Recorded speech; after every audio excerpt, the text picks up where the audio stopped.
Welcome to another episode of DreamQuest. In this series I have made it my goal to acquire a full Dreamcast set. I've crossed a few off the list this month, so let's check them out.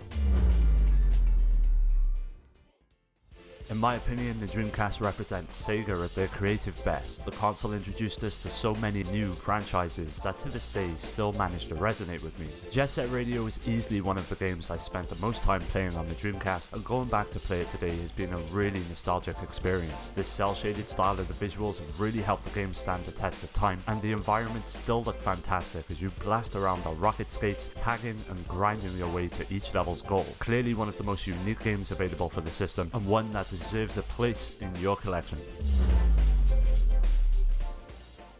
First being introduced to the genre with the likes of Ridge Racer and Daytona, I've grown to appreciate the loose handling and emphasis on fun that arcade racers often invoke. Tokyo Highway Challenge is all about you in the highway. It introduces an open world of sorts that is made up of sections instead of a selection of predefined tracks. The environments look incredible as you travel through the different parts of the city, racing the various rivals that you'll meet throughout the campaign. If you're a fan of the genre, this is a great choice for the system.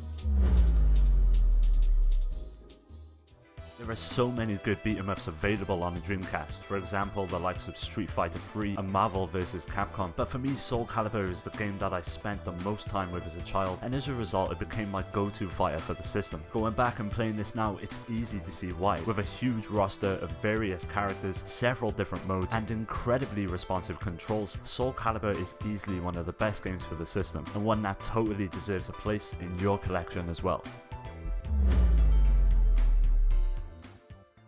Brought to us by the living god himself, Yu Suzuki, VIRTUA Fighter 3 Team Battle is an impressive port of the original arcade release that manages to retain everything that made the arcade version so great, as well as adding some extras for this version of the game. An impressive cast of characters, an incredibly complex fighting system make up one of Yu Suzuki's greatest titles, and currently one of the cheapest to pick up for the system. With the amount of content on offer and an incredibly low price of entry, VIRTUA Fighter 3 Team Battle is one of the most essential games for the Dreamcast that you should own.